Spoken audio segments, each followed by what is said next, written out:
성경 말씀 보겠습니다. 성경 말씀 시편 19편에서 보겠습니다.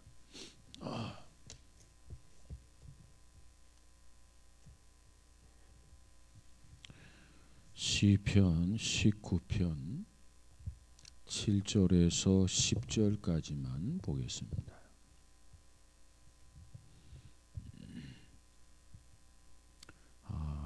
14절까지 마지막 절까지 보죠. 7절부터 14절까지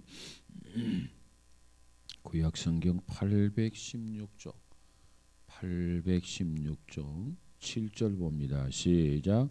여호와의 율법은 완전하여 영혼을 소성시키며 여호와의 증거는 확실하여 우둔한 자를 지혜롭게 하며 여호와의 교훈은 정직하여 마음을 기쁘게 하고 여호와의 계명은 순결하여 눈을 밝게 하시도다. 여호와를 경외하는 도는 정결하여 영원까지 이르고 여호와의 법도 진실하여 다 의로우니 금 곧 많은 순금보다 더 사모할 것이며 꿀과 송이꿀보다 더 달도다. 또 주의 종이 이것으로 경고를 받고 이것을 지킴으로 상이 크니이다. 자기 허물을 능히 깨달을 자 누구리요? 나를 숨은 허물에서 벗어나게 하소서. 또 주의 종에게 고의로 죄를 짓지 말게 하사 그 죄가 나를 주장하지 못하게 하소서. 그리하면 내가 정직하여 큰 죄과에서 벗어나겠나이다. 나의 반석이시요 나의 구속자이신 여호와여, 내 입의 말과 마음의 묵상이 주님 앞에 연락되기를 원하나이다. 아멘. 아멘. 우리가 계속해서 이 시편을 공부하는데 특별히 19편을 통해서 하나님이 주신 두 가지 선물이라 이런 주제로 지난 수요일 날 말씀을 같이 나누었습니다. 하나님께서 우리 인간에게 주신 선물 중에 최고의 선물이 있다면 예수 그리스도를 빼놓고 메시아를 빼놓고 뭐 하나님이 우리를 사랑하셔서 독생자를 보내주셨다라고 하는 것이 다른 것과 비교할 수 없는 최고의 선물이죠. 그러나 그리스도 예수 그리스도를 이렇게 젖혀놓고 그 다음 우리에게 주신 최고의 선물이 뭐냐? 두 가지. 첫째로가 뭐라고 그랬죠? 자연과 그리고 두 번째로는 성경을 주신 것이라는 겁니다. 하나님이 주신 최고의 선물. 우리가 이 자연을 보면서 하나님께서 우리에게 주신 최고의 선물이다. 여러분, 자연을 보면서 하나님을 느끼고 경험할 수 있는 그런 영성이 우리에게 이렇게 개발되어지기를 주의 이름으로 축복합니다. 그냥 자연을 보면서 그냥 아무런 느낌도 없고 감정도 없고 그냥 그렇게 보지 말고, 특별히 우리는 신앙인이잖아요. 하나님이 지은 작품이잖아요. 그 작품을 통해서 하나님을 느낀다고 하는 거, 그것이 우리 신앙인으로서 지극히 당연한 거 아닌가? 특별히 지금 5월달 요즘 뭐 날씨가 너무너무 참 폭염이기 때문에 참 문제가 되는데, 사실 이 5월달 굉장히 선선할 때죠. 그런데 저 식물들이 보니까 이렇게 새싹이 이렇게 쫙 연초록으로 나다가 너무 햇빛이 쪼이니까 화상을 입는 것 같아요. 이것이 어느 정도 햇빛이 좀 이렇게 좀 쪼이면서 햇빛이 강해져야 되는데, 연초록이 예쁘게 이렇게 연하게 나왔는데 강한 햇빛이 쪼이니까 그 식물들이 화상을 입는 것 같아요. 자원 어쨌든지 간에 하나님이 우리에게 주신 선물 중에 두 가지가 있다. 그 중에 하나는 뭐냐? 자연이다. 자연이다. 꽃을 볼 때 야, 그 꽃 참 예쁘다. 식물을 볼 때 야, 그 식물 참 윤기가 그냥 나는구나. 여러분, 그것을 통해서 하나님을 발견할 수 있는 우리 모두가 되시기를 주의 이름으로 축복합니다. 그 다음 또 하나의 선물이 바로 성경을 주셨다는 거예요. 성경이 없다고 한다면 우리가 어떻게 하나님을 알겠어요? 성경이 없다면 우리가 어떻게 하나님의 메시지를 들을 수 있겠어요?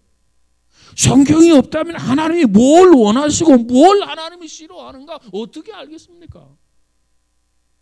하나님이 성경을 기록해서 성경을 통해서 자기를 계시해 주시니까 하나님은 천지를 주신 하나님이셨구나. 그 하나님이 세계를 운영하시는구나. 하나님이 전능하신 하나님이시구나. 야, 이렇게 살면 하나님이 기뻐하시는구나. 이렇게 살면 하나님이 섭섭해 하시는구나. 이렇게 살면 하나님이 나을 지으신 것을 한탄하시는구나. 여러분, 자식이 불효할 때 부모가 한탄하지요. 저것도 자식이라고. 그게 무슨 소리예요? 저것도 자식이라고 자식을 낳았다고 미역국을 먹었다 이 말이에요. 후회하는 말 아니겠습니까? 하나님도 노아 때 사람 지으신 것을 한탄했다고 그래서 한탄했다고 그래서. 우리가 자연을 통해서 성경을 통해서 하나님 앞에 좀 더 가까이 하나님을 기쁘고 하나님을 영화롭게 해드리면 얼마나 하나님이 마음이 기쁘겠습니까? 그 뜻을 거스리고 제멋대로 살면 하나님이 섭하게 여기시고 한탄하신단 말이에요. 그래서 이 자연을 통해서 주신 것을 일반 계시라. 성경을 통해서 주신 계시를 우리는 특별 계시라. 이렇게 얘기해서 자연과 성경, 일반 계시와 특별 계시를 통해서 하나님을 자기를 열어서 우리에게 보여주어서 자 봐라 내 마음이 이렇다. 계시라는 게 뭐예요? 베일에 가려 있는 것을 활짝 열어서 속내를 보여주는 것이 계시예요. 그래서 우리는 자연을 통해서 하나님을 발견하고 성경을 통해서 하나님을 발견하게 되는데 오늘 이 시편 19편은 바로 이 두 가지 선물을 받고 자연을 선물로 받고 성경을 선물로 받고 그래서 시편 기자는 자연과 성경을 놓고 예찬하는 시가 시편 19편이라는 겁니다. 자연을 통해서 하나님을 예찬하는 거예요. 성경을 통해서 하나님을 예찬하는 거예요. 그래서 영국의 C.S. 루이스는 이런 말을 해서요. 모든 시보다 시편이 150편으로 기록되어 있는데 그 150편의 모든 시보다 19편의 이 시보다 더 위대한 시편이 어디가 있는가 그랬어요. 그러니까 C.S. 루이스는 150편 중에서도 시편 19편이 제일 중요하다 그렇게 본 거예요. 뿐만 아니라 그가 이런 얘기했어요. 세상의 모든 시들 중에 이보다 더 위대한 서정시가 어디가 있겠는가. 세상에서 그 많은 시들이 있지만 이 시와 비교를 하게 되면 비교가 되지 않는다는 거죠. 그처럼 시편 19편은 중요하다. 그래서 지난 시간에 1절에서 6절까지 자연계시, 일반계시에 대해서 우리가 공부를 했습니다. 그리고 7절에서 10절은 바로 성경계시에 대해서 11절에서 마지막 14절까지는 자연과 성경을 주신 선물로 받은 시편 저자가 하나님에 대한 응답, 오늘 우리 신앙인들이 하나님에 대한 응답. 오늘 이 자연과 성경은 시편 기자에게만 주신 것이 아니라 우리에게도 이처럼 선물로 주셨는데 우리도 11절, 12절, 13절, 14절에 이와 같은 응답이 우리 모두에게도 있어지기를 주님의 이름으로 축복합니다. 그래서 지난 시간에 1절에서 6절까지 공부해서요. 자연을 보면서 우리는 단순히 보이는 자연만 보지 말고 그 자연의 이면을 볼 수 있어야 된다. 자연을 지으시고 자연을 만드시는 하나님을 발견할 수 있어야 한다. 이것이 신앙일이다. 지난 시간에 이걸 우리가 공부했어요. 그래서 이런 말도 들었죠. 자연을 거울처럼 보는 사람이 있고 자연을 창처럼 보는 사람이 있다. 거울처럼 본다라고 하는 말은 거울을 보면 누가 보여요? 자기밖에 안 보여. 근데 저 자연을 창처럼 보면 어떻게 돼? 자연을 거울처럼 보지 말고, 자연을 거울처럼 보지 말고, 자, 자연이 거울을 이렇게 보면 이 안에 뭐가 보일 것 같아? 자연이 보이지. 응? 그런데 자연을 창처럼 봐라. 이게 무슨 소리예요? 창은 밖이 보여요, 안 보여요? 다 보이지. 응? 그래서 우리는 거울처럼 보지 말고 창처럼 보는 그런 시각을 가져야 된다. 응? 그 거울처럼 보면 아무것도 안 보여, 자기밖에. 그러나 창처럼 보면 창 건너편이 보이게 되는 거죠.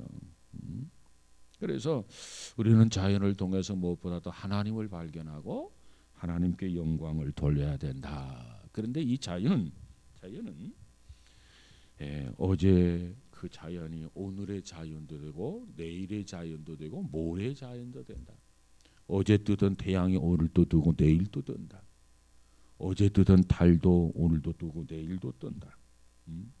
계속해서 끊임없이 하나님의 영광을 돌리고 있는 것이 자연이다. 그 다음 두 번째로 지난 시간에 살펴본 것은 자연은 풍성하게 하나님을 증거한다. 하나님 풍성하게. 자연을 관찰하면 관찰할수록 하나님을 발견할 수밖에 없는 게 너무나도 하나님을 풍성하게 자연은 증거하고 있기 때문에 그래요. 그 다음 세 번째로는 자연은 보편적으로 하나님의 은혜를 나타낸다 그랬어요. 자연은 어디서든지, 안양에서든지 서울에서든지 뭐 제주도에서든지 부산에서든지 어디든지 하나님을 증거하고 있는 것이 자연이다. 그래서 우리는 자연을 경배하는 우상숭배가 되지 말고 자연 이면에 계신, 자연 건너편에 계신 하나님을 발견하고 그 하나님을 경배하고 그 하나님을 찬양해야 된다. 여러분, 우리 모두에게 이와 같은 은혜가 있어지기를 주의 이름으로 축복합니다. 하나님께서는 이와 같이 우리에게 자연을 주셨어요. 하나님은 이와 같이 우리에게 성경을 들려주셨어요. 말씀을 들려주셨단 말이에요. 그래서 하나님 앞에서, 자연을 주신 하나님 앞에서, 성경을 주신 하나님 앞에서 시편 기자가 이런 기도를 합니다. 이 기도를 통해서 그 기도의 내용을 보면 시편 기자가 추구했던 삶이 어떤 삶이었는가?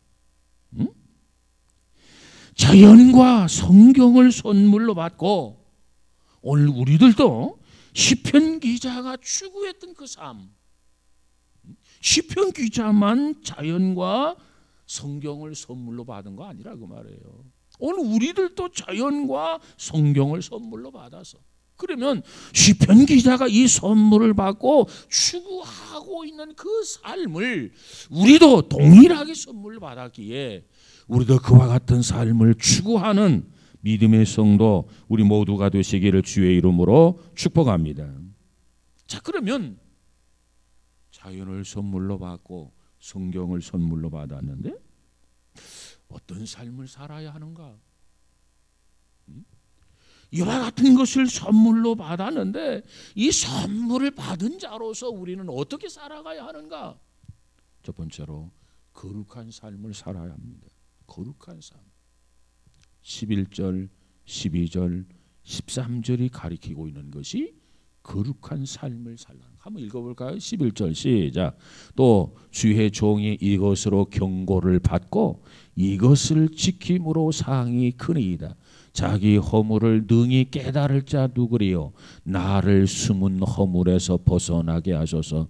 또 주의 종에게 고의로 죄를 지지 말게 하사 그 죄가 나를 주장하지 못하게 하소서. 그리하면 내가 정직하여 큰 죄과에서 벗어나겠나이다. 그랬어요.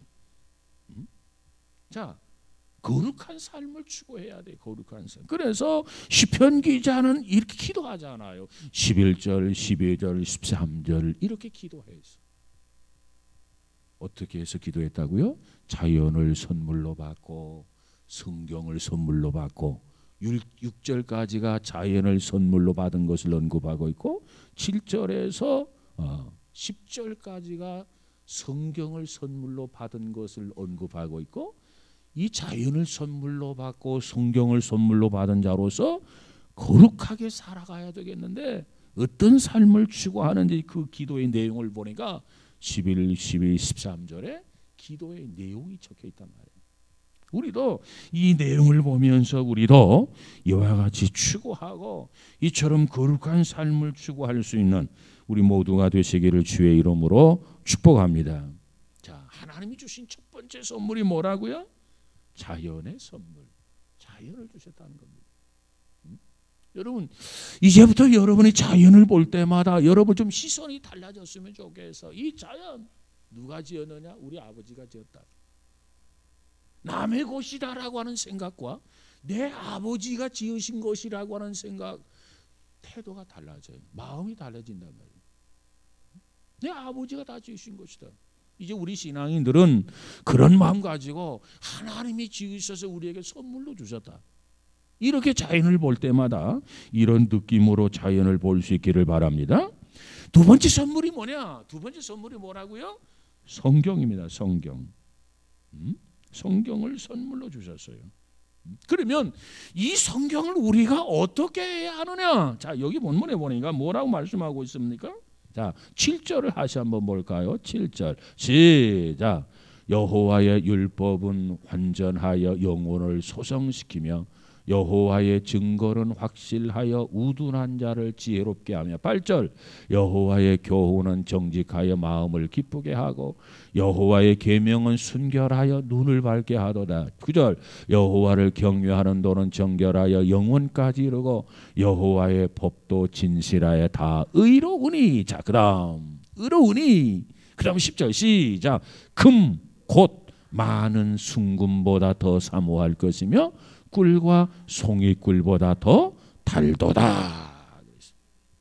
자, 이 성경을 하나님께서 우리에게 두 번째 선물로 주셨는데 이 선물을 받은 자로서 우리는 어떻게 해야 되느냐? 마지막 10절에 가서 보니까 뭐라고요? 금 곧 어떻게? 많은 순금보다 더 사모할 것이며 그래서요. 많은 순금보다 더 사모해야 된다. 여러분, 우리가 이 말씀을 통해서 축복을 받으려면 우리가 말씀을 통해서 축복을 받기 원하죠? 말씀을 통해서 축복을 받으려면 말씀을 사모해야 돼. 말씀을 사모해야 돼. 어떻게 사모해야 되느냐? 오늘 시편 기자가 구체적으로 예를 들어 설명하고 있죠. 단순히 사모하는 게 아니라 야, 말씀 없는 것보다 있는 게 좋지 뭐. 안 듣는 것보다 있는 게 100배 좋지 뭐. 안 읽는 것보다 읽는 것이 1000배 좋지. 단순히 그렇게 말하고 있지 아니하고 시편 기자는 우리가 말씀을 사모하는데 왜? 하나님 우리에게 말씀을 주었기 때문에 선물로 그 말씀을 날마다 사모해야 되는데 얼마만큼 어떻게 사모해야 하느냐? 구체적으로 시편 기자는 우리에게 강조해 주고 있어요. 뭐라고요? 뭐라고요? 금보다 정금보다 더 사모해야 된다. 더 사모해야 된다. 우리 주변에 보면 어떤 사람은요 금의 정신을 파는 사람이 있어요. 금의 정신이 팔린 사람들이 있단 말이에요. 야, 세상에 금이 저렇게 좋을까? 자, 내가 이 얘기하니까 고개를 끄덕끄덕해. 금 싫어하는 사람 손 들어봐. 그럼 금 싫어하는 사람 아무도 없어요. 금은 현찰이야, 현찰. 졸음이 오다가도 현찰하면 눈이 번쩍 뜨이잖아. 현찰이야, 현찰. 그런데 말씀을 선물로 하나님이 우리에게 주셨어요. 이 말씀을 우리는 어떻게 해야 되느냐? 늘 사모해야 된다. 어떻게 사모해야 되느냐? 금 곧 정금보다도 더 사모해라, 더 사모해라. 정금처럼 사모하라는 말도 안 해요. 야, 정금처럼만 좀 사모해라 말이야. 정금처럼 똑같이 사모해라. 그게 아니고 정금보다 더 사모하라. 더 사모하라. 여러분, 말씀을 통해서 우리가 축복을 받기 원하는데 축복이 그냥 굴러 들어오는 거 아니에요. 이 말씀을 통해서 복을 받기 원한다면 정말 사모하되 금고 정금보다 더 사모해라.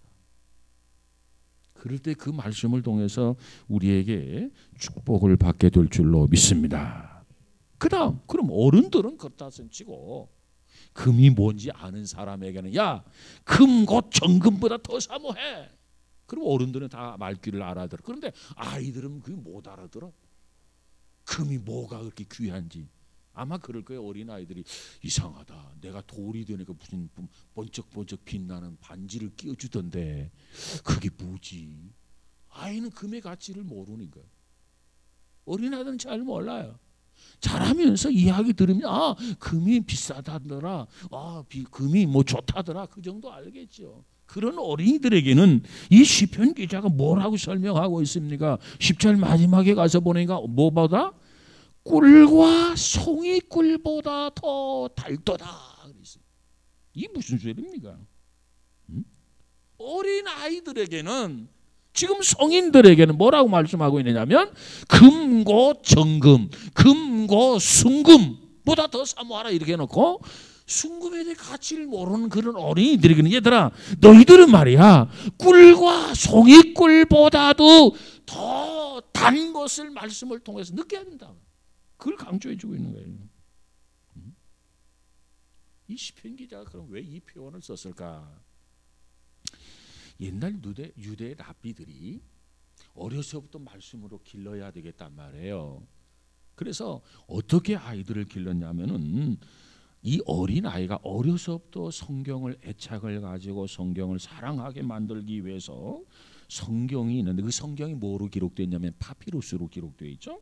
이 파피루스로 만들어졌던 두루마기 성경에 어린이 성경을 만들고 어린이 성경을 따로 만들어 가지고 어린이 성경에 꿀을 발라놨다는 거예요. 응? 그래서 한 장 한 장 넘길 때마다 꿀맛을 보는 거예요, 아이가. 그러니까 처음에는 뭐 말씀이 뭐 좋아서 계속 앉아가지고 있는 게 아니라 이걸 보고 넘기면 또 꿀맛 보고 또 넘기면 꿀맛 보고 넘기면 꿀맛 보고 이렇게 해서 랍비들이 어린 아이들이 어렸을 때부터 파피루스로 기록된 두루마기 성경을 사랑하고 애착을 가지고 성경을 보도록 그렇게 훈련시키고 그렇게 습관화시켰다는 거예요. 그런 가운데서 시편 기자가 야, 하나님의 말씀을 우리에게 선물로 주셨는데 말씀을 통해서 하나님 궁금증이 많았는데 그 하나님을 자기 보여주었다. 근데 이 말씀을 우리가 늘 사모해야 된다. 어른들은 금고 순금보다 정금보다 더 사모할 것이고 어린 너희들은 말이야 꿀보다도 꿀송이보다도 더 단 이 말씀 이걸 사모해야 된다. 이렇게 가르치고 있는 거예요. 그러고 보면 야, 시편 기자가 왜 이런 용어를 동원해서 썼나 여러분 좀 이해가 되지 않습니까?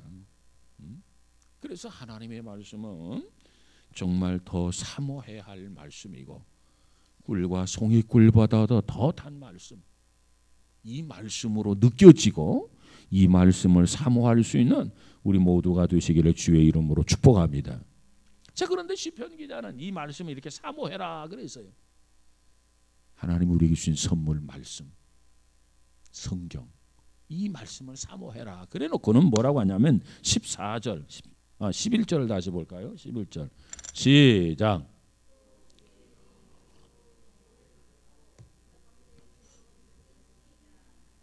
자, 여기 보니까 뭐라고 설명하냐면 11절에 보니까 이것으로 경고를 받고 이것을 지킴으로 상이 큰일이다 그랬어요.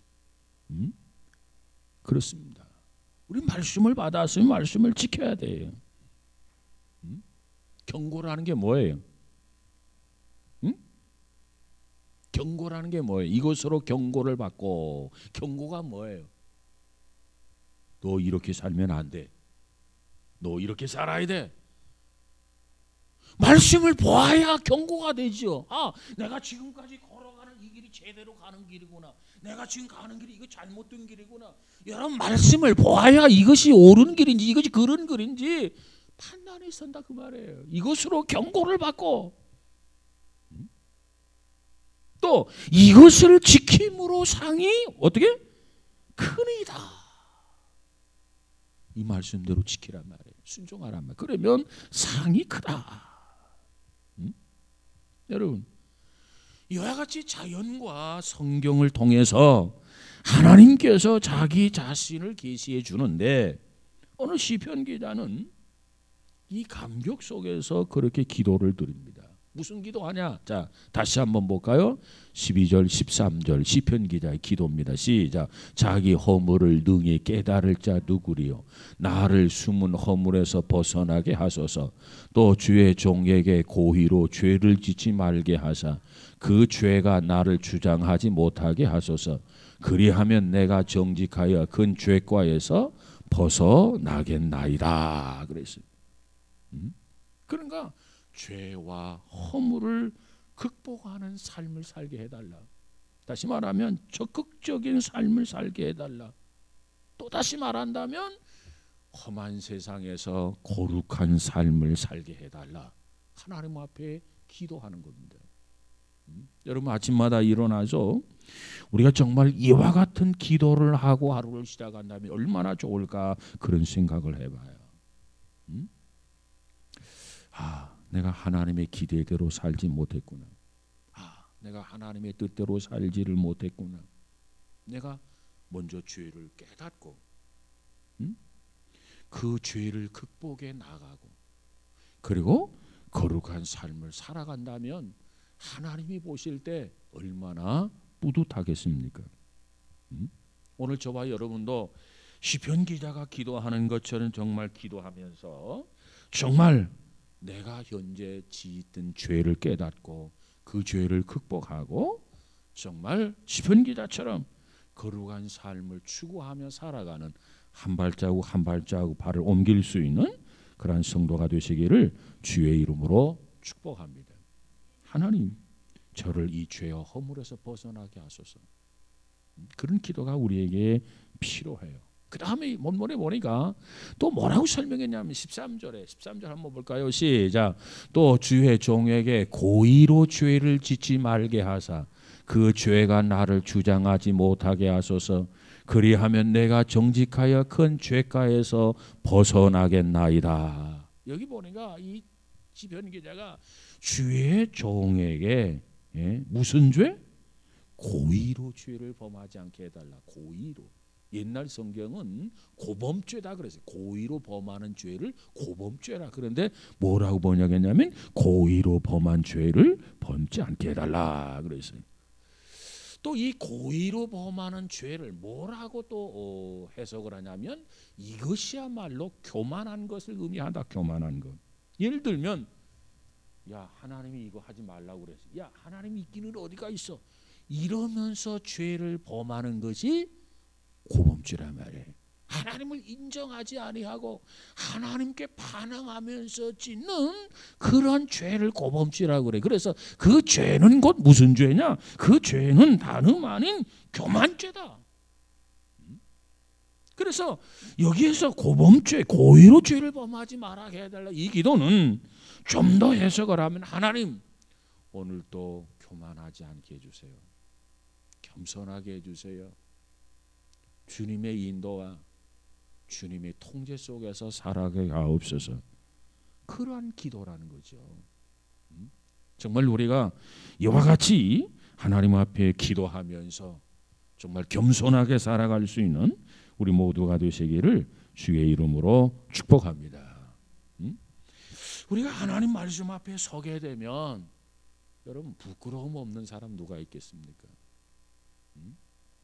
참 자신을 되돌아볼 때 말씀 앞에서 부끄럽기가 그지없을 겁니다.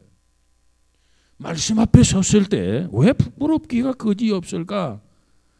말씀에 비춰보면 내가 죄가 너무나도 많구나. 내의 허물이 너무나도 많구나. 내가 실수한 것들이 너무나도 많구나. 그래서 하나님 이 죄에서 벗어나게 해주세요. 고범죄를 범하지 않게 해주세요.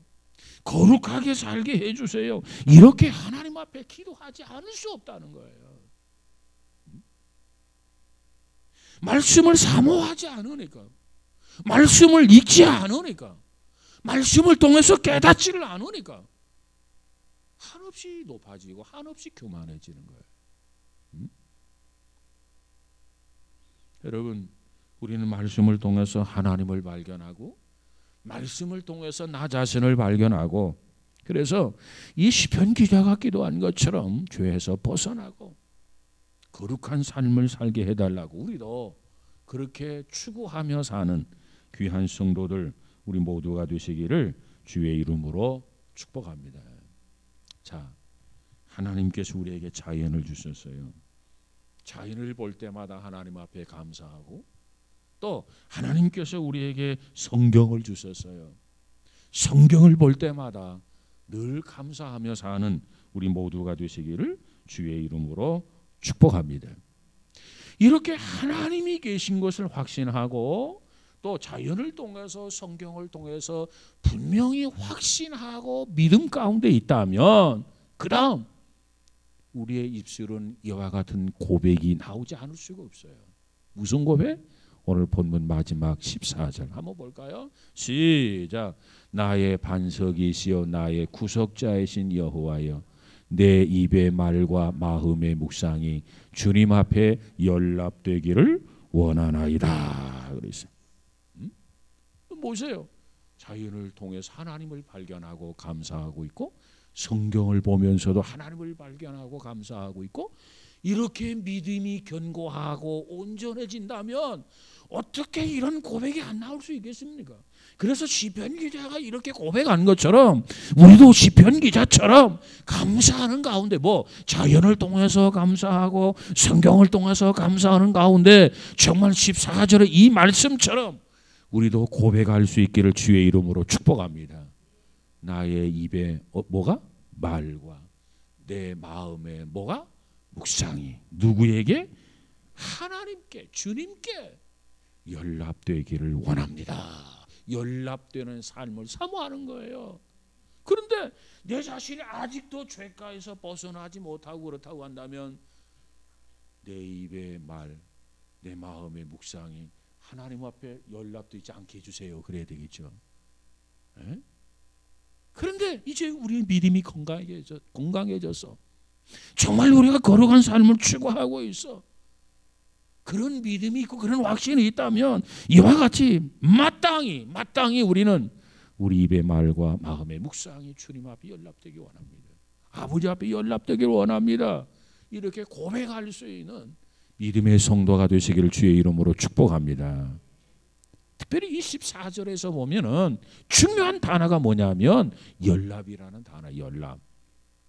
연락이라는 단어가 중요해요. 연락이 뭐예요? 무슨 뜻이에요? 하나님께서 받아들여지길 원한다, 그 말이에요. 내 입의 말과 내 마음의 묵상이 하나님 앞에 받아들여지길 원한다. 소원입니다. 그 소리예요. 여러분, 우리들이 말을 많이 하죠. 우리들이 여러 가지 생각을 품고 살지요. 이 모든 것이 하나님 앞에 다 받아들여지길 원합니다. 이건 뭘 의미하느냐? 언어 생활의 거룩성을 말해요. 언어 생활의 거룩성. 우리가 보통 이렇게 말을 하는데 말하기 전에 먼저 우리가 생각을 하잖아요. 근데 말하는 것은 저 사람 지금 무슨 말한다라고 하는 것을 우리가 확인할 수가 있지만은 생각은 우리가 확인할 수가 없어요. 그렇죠? 그렇죠? 그런데 하나님은 우리의 속 사람을 다 안단 말이에요. 하나님은 우리 마음의 중심까지 안단 말이에요. 사람은 사람의 외모를 보고 판단하지만 하나님 우리 속 마음을 다 알고 계세요. 그렇기 때문에 정말 시편 기자가 그걸 아는 거예요. 내 말에 말과 내 입의 말, 그 뭐 옆에 사람 다 들으면 아는 거죠. 근데 마음의 묵상은 옆에 사람은 몰라. 하나님만이 알아. 그걸 시편 기자가 알기 때문에 내 입의 말과 내 마음의 묵상까지도 주님 앞에 다 이렇게 받아들여지기를 원합니다. 그렇게 믿음으로 사는 거죠. 그렇게 언어 생활을 하고 있는 거죠. 자, 하나님께서 주님께서 우리 마음까지 이렇게 보니까 너 참 좋은 생각을 지금 품고 있구나. 야, 너 왜 그런 생각 품고 있어? 책망할 수도 있겠죠. 그리고 너 참 좋은 생각을 하고 있다.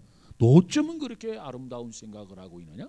너 어쩌면 그렇게 지혜롭게 생각을 하고 있느냐?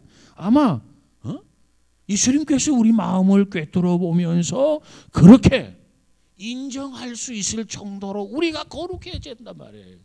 쓸데없는 생각을 품고 다니면 안 된다 그 말이에요.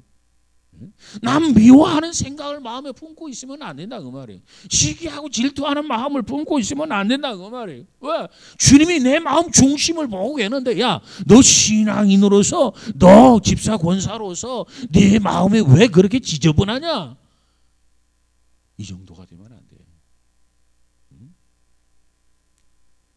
정말 우리 마음의 묵상까지라도 주님 앞에 받아들여져 주실 만큼 거룩하게 살아갈 수 있는 귀한 성도가 되시기를 주의 이름으로 축복합니다. 이런 삶은 거저 사라지는 게 아니고 그처럼 추구하면서 우리가 하나님 앞에 기도할 때 주께서 우리와 함께 하시고 도와주실 줄로 믿습니다. 그래서 주님께 연락되는 삶이 되어지게 될 때, 정말 그와 같은 삶을 살기 위해서 사모하게 될 때 우리의 입술의 말까지라도, 마음의 생각, 마음의 묵상까지라도 하나님이 다 아시고 영광을 받으신다. 자, 이렇게 해서 14절까지 정리가 됐는데, 특별히 이 마지막 구절에서 중요한 또 내용이 있어요. 그게 뭐냐면 기도와 그 다음 중요한 게 뭐냐면 찬양이라는 겁니다. 기도와 동시에 찬양이 있다. 찬양. 그래서 19편을 뭐라고 말하느냐, 전체가 노래인데, 이 19편에 보면 뭐라고 설명했냐면 다윗의 시, 인도자를 따라 부르는 노래라 그랬어요. 다윗의 시이면서 인도자를 따라 부르는 노래라. 그러니까 다윗이 누구냐? 다윗이 이스라엘의 왕이죠. 다윗은 찬양하는 삶을 주님 앞에 드렸던 대표적인 그런 인물입니다. 다윗이 청년 시절의 직업이 뭐였느냐? 어린 시절부터 청년 시절까지 목동이라고 보죠. 목동이면서도 이 다윗은 기타를 좋아했어요. 기타. 이 기타라고 하는 것, 다윗이 좋아했던 기타는 오늘 현재 이 시대의 기타와 똑같지는 않지만은 이스라엘 백성들이 전통적으로 사용하는 악기가 있는데 그 악기가 뭐냐면 기띔이라고 하는 악기인데 오늘 기타와 비슷하다는 겁니다. 그래서 이 목동인 다윗이 이 기타를 메고 다녔을 것이다. 기띔이라고 하는 이 전통 악기를 메고 다녔을 것이다. 그리고 양무리를 이렇게 하고 다니다가 자, 양들이 잠이 들게 되면 아마 다윗은 기타를 치면서 찬양을 했을 것이고, 그리고 다윗은 아마도 자그마한 사이즈의 성경을 꺼내어서 정말 이 성경을 묵상하면서 그렇게 하루하루를 보냈을 것이다. 이렇게 추측을 합니다. 그러니까 자, 다윗이 찬양을 했다. 자, 양은 다 잠에 떨어졌어요. 그러면 기타를 치면서 밤하늘의 별들을 바라보면서 다윗은 하나님을 찬양했다는 겁니다. 그래서 다윗 생애 중에 찬양이 그 생애에 있어서 많은 부분을 차지한다고 하는 거예요. 그래서 성경에 보면 다윗의 시 많이 반복되어져서 나오고 있지요. 자, 이렇게 해서 14절 나의 반석이시오 나의 구속자인 여호와의 내 입의 말과 마음의 묵상이 주님 앞에 연락되기를 원합니다. 그러는데 이 내용이 너무너무 좋으니까 찬양의 가사로서 너무너무 좋으니까, 그 내용이 너무너무 좋으니까 이 가사로 해서 복음성가가 나왔잖아요. 복음성가 여러분 기억이 납니까? 대답이 없네 또.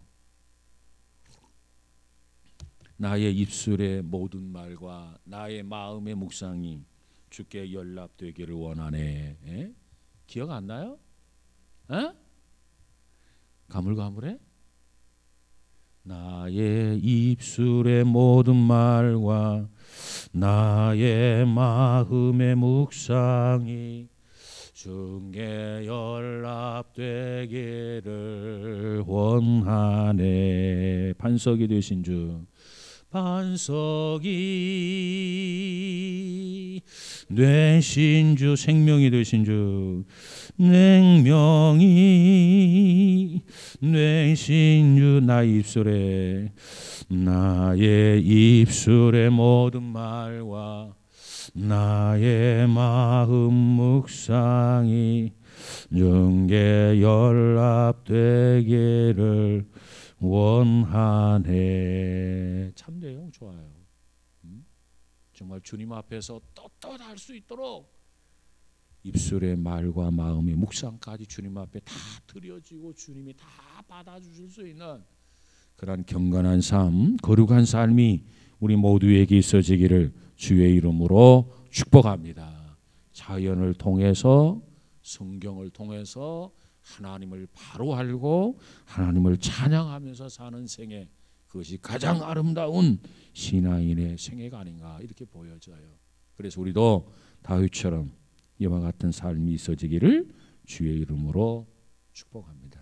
기도합시다. 거룩하신 하나님, 시편 19편을 통해서 우리에게 귀한 교훈 주심을 감사합니다.